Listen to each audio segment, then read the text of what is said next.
Quiero iniciar este tiempo, vamos a dar gracias. Señor, buen Dios, le agradecemos en esta hora. Muchísimas gracias, Señor, por este día, Señor, por la vida que nos da, por esta oportunidad, Señor, tan preciosa de poder iniciar, Señor, nuestros tiempos de discipulados una vez más, Señor. Gracias, Señor, porque usted ha sido tan maravilloso con nosotros en este día, Señor, y a lo largo de nuestras vidas, Señor, sus maravillas han sido ah, indudables, Señor. Gracias en esta hora por mis hermanos aquí presentes, rogando, Señor, que pues usted abra las escrituras, Señor, en esta hora para nosotros, de tal manera que podamos, Señor, aprender de ellas y aplicarlas a nuestras vidas, Señor. Creemos y estamos convencidos de que su palabra, Señor, es poderosa para transformar nuestras vidas y también, Señor, es poderosa eh, para santificarnos, Señor.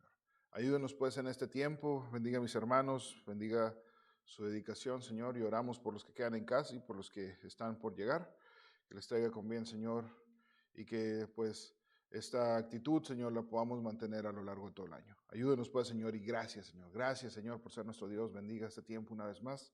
En el nombre de Jesús pedimos y en el nombre de Jesús también le damos gracias. Amén. Estamos en la carta de Primera de Juan, ¿verdad? Comenzamos a estudiarla ya hace, pues a principios de diciembre, comenzamos a estudiarla, ¿verdad? Solamente hemos avanzado cuatro temas a lo largo de la carta. Y el día de hoy vamos a hablar sobre las evidencias de salvación, vamos a hablar la segunda parte. En esta ocasión vamos a continuar con estas evidencias, vamos a estar en los versículos 7, 9 y el 2:1. Vamos a estar en esta parte. Y quiero recordarles un poco del propósito de la carta.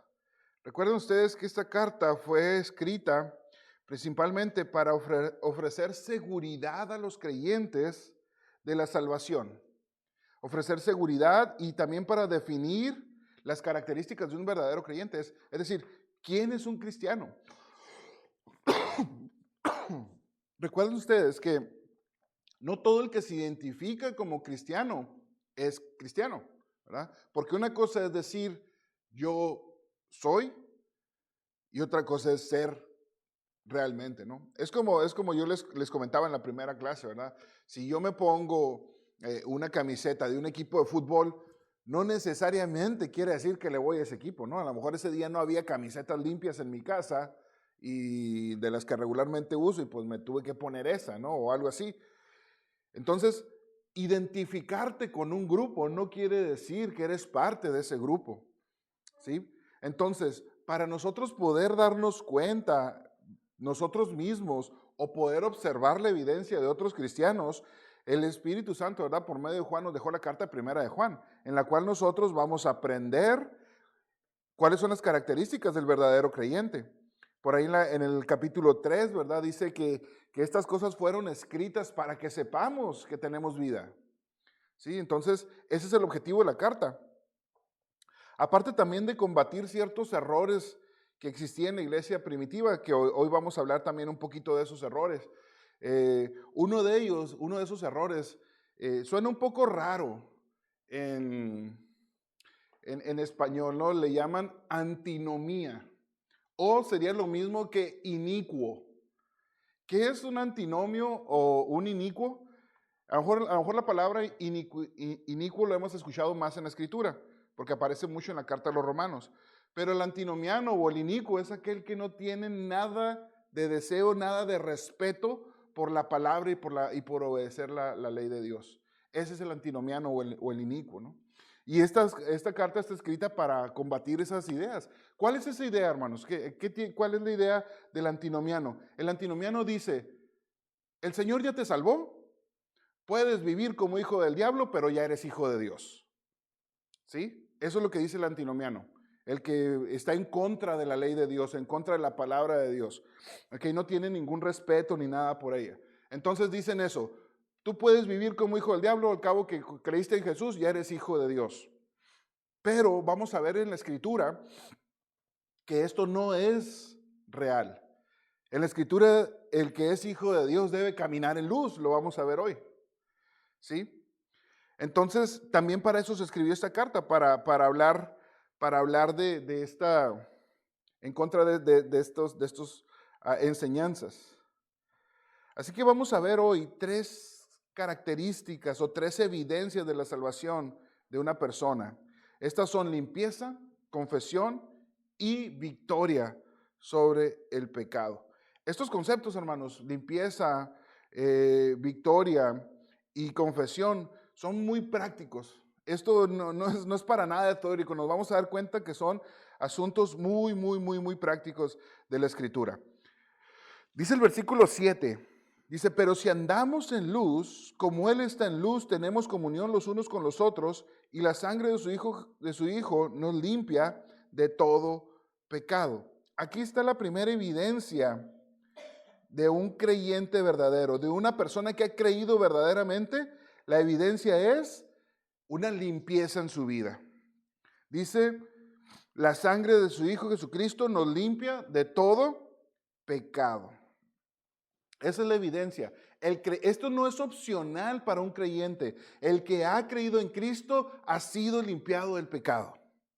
¿Sí? Ahora, esto para nada significa, o no estoy diciendo en ningún momento que un cristiano ya no comete pecado. No estoy diciendo eso. ¿Por qué? Porque entonces contradigo lo que dice el versículo 10. Miren lo que dice el versículo 10. Si decimos que no tenemos pecado, lo hacemos al mentiroso. Y la palabra de Él no está en nosotros. ¿Sí? Esa es una evidencia, ¿recuerdan? Conciencia de pecado. No estamos diciendo que el creyente no peca. Cuando decimos andar en luz o que hemos sido limpiados del pecado, significa vivir en conformidad con el carácter santo de Dios, reflejando en nosotros su amor, su justicia y su verdad. ¿Vamos a pecar? Sí. Vamos a hacerlo, pero para eso Dios dejó otro recurso, que es la confesión. En el versículo 9 estaremos hablando acerca de eso, acerca de la confesión. Dice el versículo 7, pero si andamos en luz, la palabra andar está escrita en una manera, en un tiempo presente, indicando una acción continua. Es como cuando alguien te habla en la mañana y tú estás en tu trabajo y alguien te habla por teléfono y te dicen, ¿qué estás haciendo? Y tú le dices, estoy trabajando, ¿verdad? O sea, me fui a mi trabajo y estoy realizando mis actividades con las cuales gano económicamente, ¿no? O sea, son esas palabras que terminan con el ando, comiendo. Mientras estoy comiendo, ¿verdad? Es una acción continua en la que comemos hasta terminar nuestro plato, no corriendo. ¿Sí? Esa es la idea aquí de andar. Una acción continua. Y dice, el que anda en luz, andar en luz, dice, andar en conformidad con el carácter de Dios, es lo que significa andar en luz.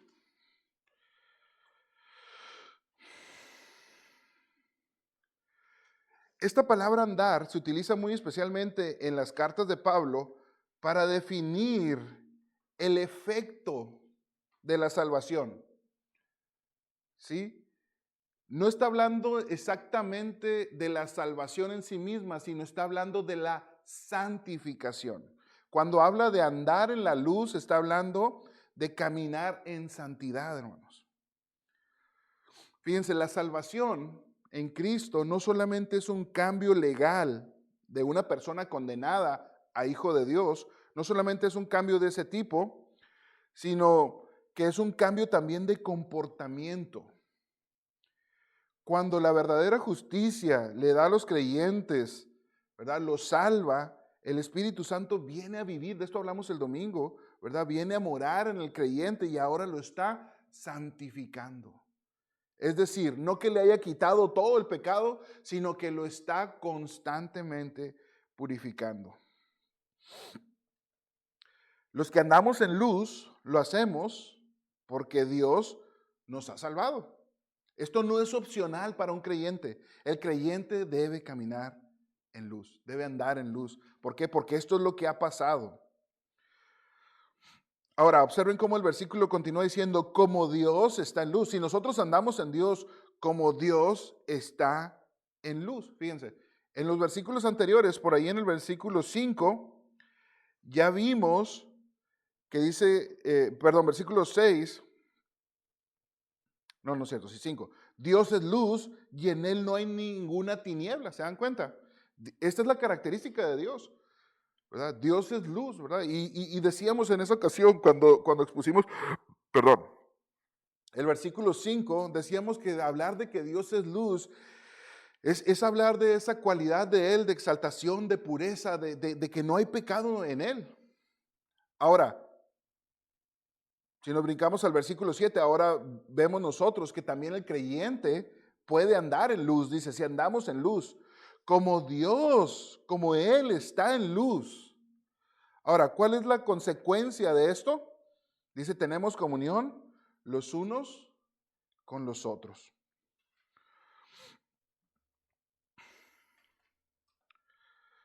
Andar en luz se opone a andar en tinieblas, lo cual representa una vida apartada de Dios y dominada completamente por el pecado. Ahora, el resultado de un cristiano que está caminando en luz, y de varios cristianos, no solamente de uno, sino de una iglesia caminando en luz, es que hay comunión, ¿verdad?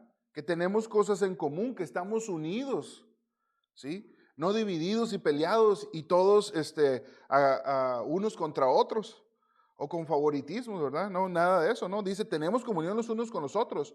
Y lo más importante dice, y la sangre de su Hijo nos limpia de todo pecado. Miren el efecto de andar en luz, ¿verdad? Dice, nos limpia el pecado. Esto no quiere decir que los cristianos ya no luchamos con el pecado, porque en esta vida nadie está totalmente libre de pecado. Pero debido a la sangre de Cristo, continuamente está limpiándonos de impurezas. Esto es la santidad, hermanos. La santidad tiene tres aspectos. El aspecto inicial, el día que tú creíste, en ese día el Señor te santificó, te apartó de entre todo el montón, te apartó para Él. Ese es el primer aspecto. Después tiene un aspecto continuo, que es del que estoy hablando ahorita. En nuestra vida, en nuestro andar cada día, ¿verdad? El Señor está limpiándonos, está quitándonos cosas, está quitándonos impurezas, pecado en nuestras vidas. A eso se le llama la santificación progresiva. Es ese proceso que quiero decirte que ese proceso dura toda tu vida en esta tierra. Se va a terminar el día que el Señor te llame a su presencia o si Él regresa por su iglesia. Ese proceso no se va a acabar. Y el Señor va a utilizar ciertos medios, hermanos, para nosotros en ese proceso ir siendo purificados, ir siendo limpiados. Fíjense, por la sangre de Cristo hemos sido salvados y por la sangre de Cristo estamos siendo también limpiados cada día. ¿Sí? Y el Señor va a utilizar herramientas, de verdad, recursos. A veces van a ser momentos de aflicción. A veces va a ser simplemente hablándote directo por medio de una predicación. O a veces va a ser, no sé, por una situación que estés pasando en tu vida. El Señor está hablando, ¿para qué? Para que tú abandones algún pecado o algo que Él quiere quitar de tu vida. A lo mejor el Señor quiere quitarte una amistad que tengas mala. ¿Verdad? No sé, son ejemplos solamente que se me vienen a la mente. ¿Verdad? ¿Para qué? Para santificarte. O a lo mejor el Señor no te quiere dar algo que tú estás pidiendo. Pero el Señor quiere santificarte. Ese es el objetivo de Él. El tema del domingo, hermanos. El tema que vamos a tocar este próximo domingo se llama Somos ciudadanos del cielo. Y, ¿verdad? En este tema nosotros vamos a hablar. Parte de esto, ¿verdad? Es que sin santidad nadie va a ver al Señor. Y el Señor en este mundo, ¿verdad? Está tomándonos a nosotros como una piedra así deforme y con su marro y su cincel divinos, ¿verdad? Está dándole forma para que el día que estemos delante de Él, ¿verdad? Podamos verlo, podamos estar con Él, disfrutar de Él. Entonces la sangre de Cristo nos está limpiando.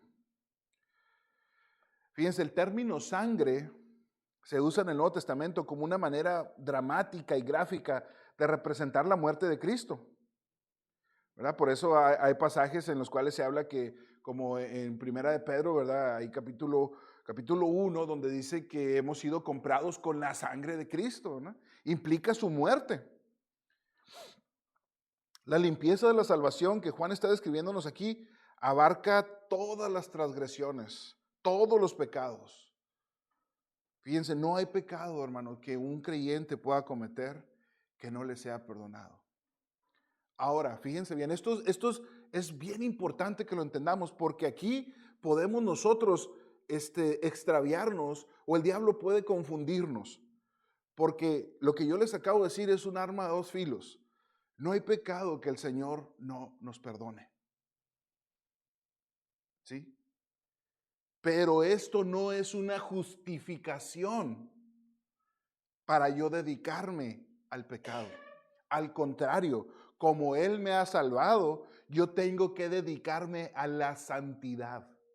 Es diferente.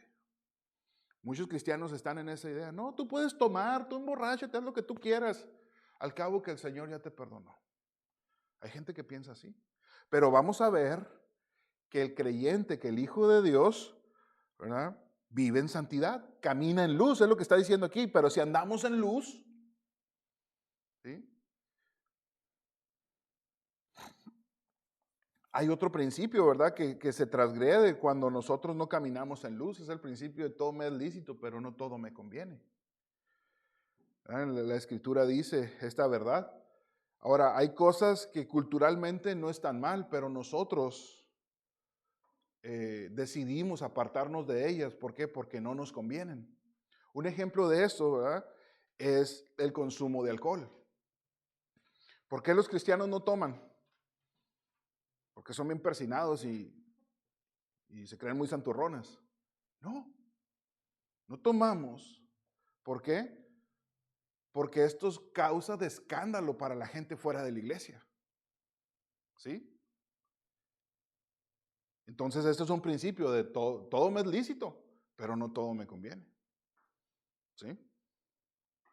Simplemente, si un día ustedes llegan a ir a la casa de un hermano, de cualquier cristiano, ¿no?, y por alguna razón ustedes abren el refri, ¿no? Ahí andan de metichones y abren el refri, ¿verdad? Y resulta que el hermano le estaba cuidando unas botellas de vino a alguien, ¿no? Y le están ahí. ¿Cuál va a ser qué vamos a pensar? ¿Verdad?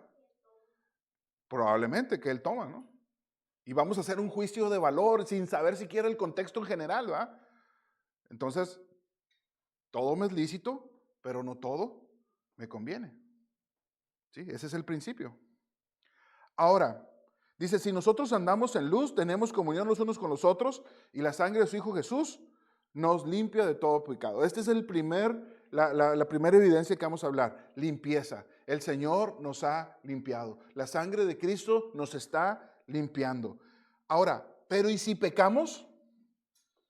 Es ahí donde entra la segunda evidencia. ¿Cuál es? Confesión. Recuerden ustedes, hermanos, que nosotros no estamos enseñando que el cristiano no peca. Sí, hermanos, pecamos. Pero, como yo les comentaba en la clase anterior, no nos gozamos en el pecado. Es muy diferente. Dice el versículo 9, si confesamos nuestros pecados, Él es fiel y justo para perdonar los pecados y para limpiarnos de toda maldad.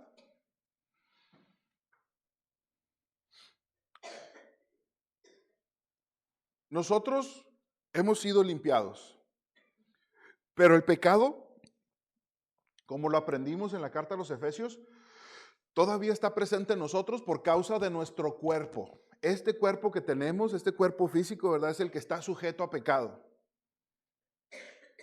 ¿Ok? Entonces, como tal, vamos a seguir pecando. Pero el Señor está transformando, está en un proceso, ¿verdad?, de darnos forma. ¿Sí? Y para eso nos ha dejado un recurso, que es el recurso de la confesión de pecado. ¿Qué es la confesión de pecado, hermanos? Confesar, la palabra confesar significa decir lo mismo. Eso significa la palabra confesar. Y aplicándolo ya directamente a lo que la Biblia dice, es decir lo mismo igual que Dios, o sea, estar de acuerdo con Dios que lo que hice estuvo mal. ¿Sí? Es como, por ejemplo, ¿verdad? La Biblia dice que mentir es pecado, así abiertamente, y el Señor lo prohibió abiertamente diciendo, no mentirás, no dirás mentiras. ¿Ok? Ahora, cuando yo confieso mi pecado, estoy de acuerdo con Dios de que mentir está mal. ¿Por qué? Porque Él ya lo dijo. Y ahora yo me estoy alineando a lo que Él dijo. Entonces la confesión, hermanos, es un recurso que nos permite a nosotros reconocer la gravedad y nuestra responsabilidad en el pecado. Nosotros somos responsables de confesar nuestros pecados. Esto es un recurso que el Señor nos ha dejado para nosotros alinearnos de nuevo con Dios.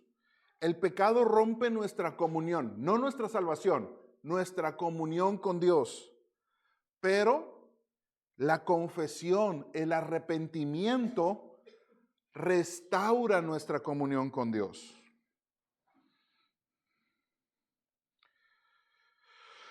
Y confesar el pecado, hermanos, es esencial para estar en la luz. Cuando nosotros venimos a estar en Cristo, cuando creímos, ¿verdad? Venimos en arrepentimiento y fe.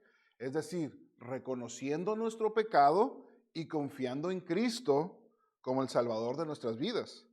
¿Sí? Entonces, para esto necesitábamos confesar nuestro pecado. Pero también, hermanos, para andar en la luz, no solamente para estar, sino para andar en la luz, la confesión de pecados es muy importante. Es muy, muy, muy importante para nosotros. Ahora, el arrepentimiento es fundamental en la confesión de pecado, ¿verdad? ¿Por qué? Porque tú estás reconociendo. Arrepentimiento significa darle la espalda al pecado y caminar en el camino que Dios nos está poniendo. Entonces, el arrepentimiento se vuelve parte fundamental para nosotros en la confesión de pecado. Y en las Escrituras nosotros tenemos muchos ejemplos, ¿verdad? En cuanto a arrepentimiento, en el cual se le da la espalda al pecado y se camina en el nuevo orden que Dios está poniendo. Ahora, el versículo 9 continúa diciendo, si confesamos nuestros pecados, dice, Él es fiel y justo. Esto me habla del carácter de Dios, de su fidelidad y su justicia. Estos son atributos de Dios. Él es fiel, Dios es fiel y va a cumplir lo que prometió. ¿Cuál es la promesa implícita aquí, hermanos? Que si confesamos nuestros pecados, Él es fiel y justo, ¿para qué? ¿Cuál es la palabra? Para perdonarnos. Esta es la promesa implícita. Y Él va a cumplir. ¿Por qué? Porque está de por medio su credibilidad. Está de por medio, hermanos, está de por medio sus atributos. Él es fiel. Y si Él prometió, así va a ser. Esto a diferencia de lo que el diablo nos quiere hacer creer. Cuando pecamos, y regularmente, ¿verdad? Nosotros ponemos escalas de pecado, ¿verdad? No nos sentimos tan mal cuando decimos una mentira como cuando nos peleamos con alguien, ¿verdad? Pero ambas agreden la santidad de Dios en la misma escala. Sin embargo, el diablo aprovecha la oportunidad, ¿para qué? Para hacernos sentir como los peores, para hacernos sentir condenados, ¿sí? Pero Dios ha prometido que al que confiesa su pecado, Él lo va a perdonar. ¿Por qué? Porque Él es fiel y dice, y es justo. La justicia de Dios, hermanos, se manifiesta en que el castigo del pecado fue satisfecho en Cristo. Nosotros pecamos y a veces nuestro pecado nos está haciendo sentir muy mal. A veces el diablo nos está haciendo sentir muy mal, nos hace sentir como si estuviéramos condenados, como que Dios ya no nos quiere, como que Dios ya nos desechó. ¿Por qué? Porque pecamos. Pero así somos nosotros los hombres. Cuando alguien cae de nuestra gracia, lo desechamos para toda la vida. Pero Dios no es así. Él es fiel y Él es justo para perdonarnos. Así que la confesión se vuelve una herramienta fundamental. En especial en esos momentos en los que nos estemos sintiendo rechazados por Dios, recordar que Dios en su palabra prometió perdón. Prometió perdón. Inclusive de aquellos pecados que el mundo no perdona, el Señor prometió perdonar. Hay gente que es a veces muy tajante, ¿verdad? Y a veces así somos nosotros los cristianos también, muy tajantes. Y no tenemos misericordia de la gente, ¿verdad? Por ejemplo, hace algunos años yo escuché, ¿verdad? No tengo el dato de que sea real, pero lo escuché de un pastor al cual al menos yo lo reconozco como una persona confiable. Y este pastor compartió que decían, ¿verdad? Que aquel secuestrador de los 90, ¿verdad? El mocho orejas que le decían, ¿verdad? Se había convertido a Cristo. Y mucha gente empezó después de esa predicación, empezó a decir, ay, qué fácil, mira, hizo tantas locuras, ¿verdad? Tanta maldad, y ya nomás se arrepiente y ya, ¿verdad? Eso es actuar como el diablo actúa, hermanos, porque el diablo acusa. Pero el Señor pudo perdonarle. El Señor puede perdonar las maldades que hizo ese Señor. Aunque para nosotros nos dicen, no, pues qué fácil, ¿no? Pues como ya dañó a la gente. Bueno, una cosa es que Él perdone el pecado, ¿verdad? Y otra cosa es que lo absuelva de su culpa, de su responsabilidad civil, de cumplir en pagar los delitos que cometió, ¿verdad? Eso no pasó. Pero en el cielo, ¿verdad? Si esta noticia es verdad, ¿verdad? En el cielo Él ha sido perdonado. Pero para esto debía haber Él confesado su pecado. Dice el versículo 9, Él es fiel y justo para perdonarnos los pecados, y miren la parte final del versículo 9, y para limpiarnos de toda maldad. Él es fiel y justo, dice, para perdonarnos. Perdón significa olvidar la ofensa. Y dice, y para limpiarnos de toda maldad. Fíjense, qué interesante.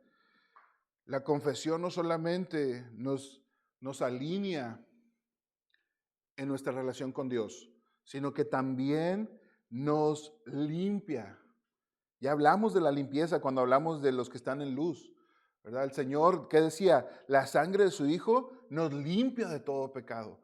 Es decir, nos va a empezar a quitar las imperfecciones, ¿verdad? El pecado de nuestras vidas. Fíjense la importancia de conocer la Escritura, hermanos, en estos temas. ¿Por qué? Porque si nosotros ignoramos en cuanto a la confesión, pues nunca voy a confesar mi pecado. ¿Verdad? La oración de confesión debe ser una oración que es constante en nuestras vidas. Pero a veces parece que es más constante la petición que la confesión. Pero si se dan cuenta aquí, el Señor nos llama, o la promesa no está implicada en la petición. ¿En qué está implicada la promesa? En confesar nuestro pecado.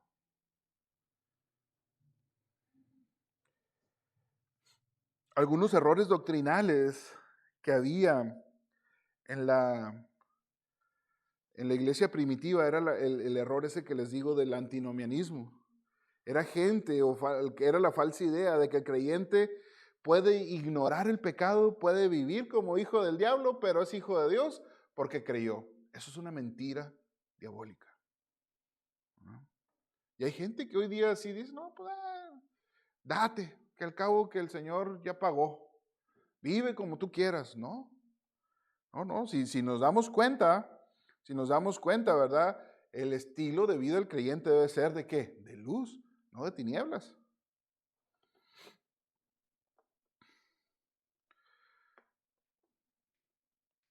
Ahora, dice el versículo 2, el capítulo 2, versículo 1. Hijitos míos, les escribo estas cosas para que no pequen. Y esto nos habla de victoria sobre el pecado. Esta es la tercera característica de un creyente verdadero. Puede tener victoria sobre el pecado. Dice, les escribo estas cosas para que no pequen. ¿Cuáles cosas? Lo que acabamos de ver. ¿Sí? Para que tengamos victoria sobre el pecado. ¿Sí? Para que podamos vencer. Recuerden ustedes, esto que la carta de Primera de Juan fue escrita para animar al creyente a evitar el pecado. Mostrándonos que la victoria es posible mediante los recursos que Él provee. ¿Es posible que un cristiano no peque? Sí. No que ya nunca va a pecar, ¿verdad? Pero sí es posible que vayan quitando pecados de su vida. Pecados recurrentes.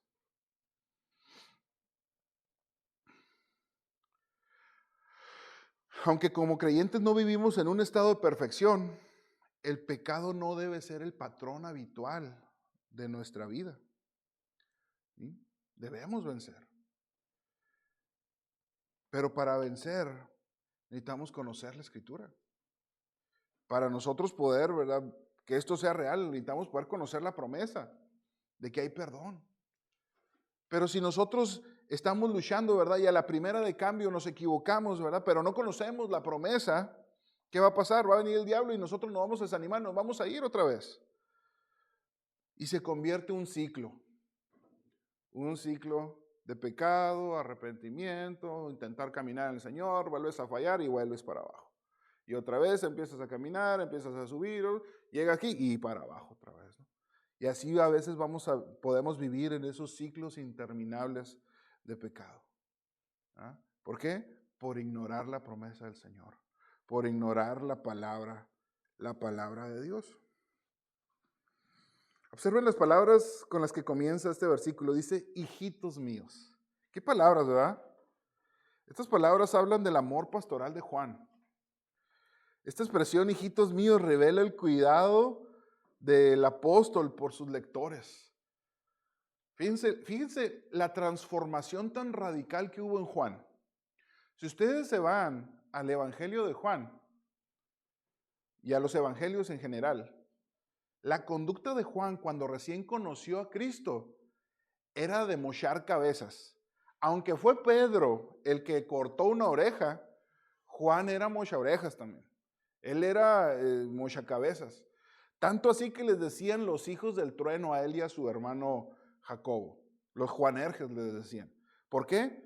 Porque ellos, si a alguien se les oponía, Señor, dinos ahorita y mandamos que baje fuego del cielo y que los consuma, ¿va? Tenían un carácter así. Si ustedes me preguntaran de qué nacionalidad era Juan, nada más por ver su carácter, yo diría que eran mexicanos. Sí. O sea, si nada más tuviéramos su carácter, ¿verdad? Y no dijeran que eran judíos y los juzgáramos en base a su carácter, serían como cualquiera, ¿verdad? Estoy jugando, ¿no? Esto hay en cualquier nacionalidad, ¿verdad? Gente explosiva, gente violenta, gente que cualquier cosa los hace enojarse, o como decimos en buen rocaportense, ¿verdad? Que los hace margarearse por todo, ¿verdad? Así era Juan. Pero miren ahora, una vez que se encontró con el Señor, ¿cómo se refiere la gente? Hijitos míos. ¡Wow! Eso es un cambio. Eso es santidad. No cambiar en su forma de hablar, sino en la forma de tratar, en la forma de vivir. Eso es la santidad progresiva en acción. Pasaron de ser hijos del trueno, ahora a ser padres de multitudes. Bueno, Jacobo murió muy joven. Jacobo murió en las primeras persecuciones, murió decapitado. Pero Juan fue el último de los apóstoles en morir. Él murió por ahí de eso del año 99. Y no murió martirizado, murió de viejito. Sí, ya de anciano. Pero vemos un avance en su vida, un avance en su relación con el Señor, un cambio. No era el mismo Juan, hermanos. No era el mismo Juan que quería que bajara fuego del cielo para consumir a la gente. Este era un Juan que estaba preocupado porque los creyentes no pecaran. Imagínate que fuera sido el mismo Juan que conoció al Señor. ¿Qué palabras habría puesto aquí? Él no era así. Hermanos, Junior lo mencionó el domingo, pero no hay persona que se encuentre con el Señor verdaderamente que su vida no cambie. No hay tal. Si una persona se encuentra con Cristo y su vida no cambia, solamente se asoció con Cristo. Es decir, se acercó y se paró a un ladito, pero nunca lo conoció. Nunca lo conoció. Nunca experimentó la salvación. Por eso es que el antinomiano dice, no, tú puedes vivir como quieras. ¿Verdad? Pero una persona que puede vivir como quiera, con tanta comodidad, como si fueras pez dentro del agua, no puede ser creyente. ¿Por qué? Porque el creyente ha sido limpiado. Ha habido un cambio en su corazón. Fíjense, para ilustrar este punto, ¿verdad? Por más que la mayoría de nosotros a lo mejor tenemos mascotas, ¿no? Pero miren, por más que le pongas a un perrito, ¿sí o no? Y ustedes no me van a dejar mentir. Por más que lo vistas, le pongas camisetitas, chamarritas, zapatitos y calcetines, ¿verdad? Y por más que lo peines, lo perfumes, no deja de ser perro, ¿o sí? ¿No? ¿Cuál sería la única manera para que dejara de ser perro? ¿Cuál sería la única manera? Que lo convirtieran en niño, ¿verdad? O en humano. Que le cambiaran su naturaleza. Esa es la única manera. Lo mismo puede pasar con la gente en la iglesia. Se puede vestir con camisa, venir con zapatos, pantalón y corbata y hablar con palabras muy rebuscadas, muy cristianas. O como dice el ñuño, ¿no? Dice, con cristianés. ¿Ah? Puedes hablar, ¿verdad? Con versículos y aparentar y disimular. Pero si adentro no ha habido un cambio, eres como el perro vestido con ropa de niño. El Señor tiene que transformar el corazón. Pero el que ha sido transformado ya. Dejó de ser perro para ahora ser niño. Para ahora ser humano. Dejó de tener corazón de piedra, dijo el profeta Jeremías, para ahora tener un corazón de carne. Un corazón vivo, un corazón que late. Y este es Juan, que está preocupado por el pecado. Él estaba preocupado, ¿verdad? Y escribió estas cosas para que los creyentes no pequen. La semana que entra vamos a ver que si alguno peca, y si alguno peca, dice el versículo 2:1, dice, tenemos abogado para con el Padre, a Cristo Jesús el justo, dice Juan. Juan estaba preocupado por el pecado del pueblo porque él sabía que el pecado es preocupante. Que el pecado no es un juego. Que el pecado no es una opción. Eso es lo interesante de la salvación. Hermanos, el Señor no nos salvó para que viniéramos todos los domingos a la iglesia. Para que diéramos ofrenda. Él no nos salvó para eso. Porque en ese caso, pues el Señor lo que querría es gente religiosa. Que se levantan el domingo, se van a la iglesia, dan su ofrenda, cantan, saludan y se van. Pero su vida en la iglesia es diferente en su casa. El Señor no nos salvó para eso. El Señor nos salvó. Él nos salvó para santificarnos. Él pudo habernos salvado así nada más y ya. Pero Él nos dio más que eso. Nos dio la oportunidad de vivir en santidad para Él y de honrarle de honrarle con nuestras vidas. Muy bien, hermanos, voy a dejarlo hasta ahí. Voy a dejar algún tiempo de preguntas. Quiero hacer algo diferente y quiero dejarles una actividad. Quiero que vuelvan a leer Juan, 1 Juan 1, 7, 9 y 2:1. Ahí le puse 2:2, pero es 2:1. Y reflexiones sobre cómo las pruebas, estas 3 pruebas que vimos, limpieza, confesión y victoria, están presentes en tu vida. Eso es para ti, es para que tú te lleves algo y estés reflexionando, algo en qué trabajar.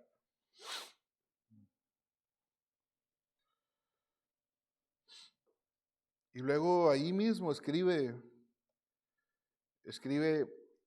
un parrafito de cómo la confesión fortalece tu comunión con Dios. O sea, porque es importante confesar nuestros pecados.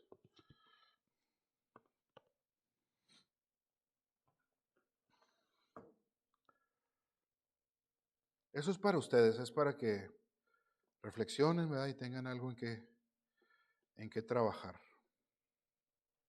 Si no hay preguntas o comentarios, vamos a orar para despedirnos. Señor y buen Dios, le damos gracias. Muchísimas gracias, Señor. En esta hora, gracias por su palabra. Gracias por abrirla para nosotros, Señor.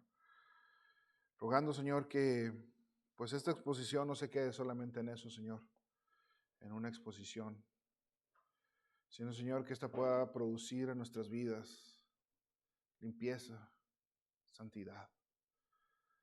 Señor, permítanos, abra su escritura para nosotros y que ésta penetre en nuestros corazones y que lo transforme a la luz de su palabra. No a la luz de nosotros, Señor, porque eso es sectario, sino a la luz de lo que usted está diciendo. Señor, que podamos usar este recurso de la confesión de pecados para que diariamente podamos alinearnos con usted. Señor, nuestro pecado lo ofende, pero la confesión, Señor, restaura nuestra relación. Ayúdanos, Señor, pues, ayúdanos en esta hora a darnos cuenta de nuestros pecados, a darnos cuenta, Señor, de que disimular no tiene valor. Disimular solamente nos engaña a los creyentes y a nosotros mismos. Señor, ayúdanos a comprometernos con la santidad. Ayúdenos a buscar de usted. Ayúdenos, Señor, a hacer un pacto de santidad, de vivir en santidad para la gloria de usted. No para la gloria nuestra, Señor, sino para la gloria de usted. Bendiga pues este tiempo y bendiga a mis hermanos, Señor. Y hable en nuestras vidas. Transforma nuestros corazones, Señor. Transforme mi corazón en especial. Ayúdenos, Señor. Gracias pues le damos en esta hora por permitirnos reunirnos en esta primera reunión del año de los discipulados, Señor. Y, Señor, ayúdenos a mantener esta actitud por todo el año, Señor, porque sabemos que hay bendición para nuestras vidas en ello. Ayúdenos pues y gracias. Muchísimas gracias, Señor, en esta hora. Gracias, Señor, por ser nuestro Dios. Gracias, Señor, por habernos salvado, por darnos santidad, Señor. Y en especial, Señor, muchísimas gracias por su palabra que transforma los corazones. Gracias pues le damos en el nombre de Jesús. Amén. Que Dios les bendiga, hermano.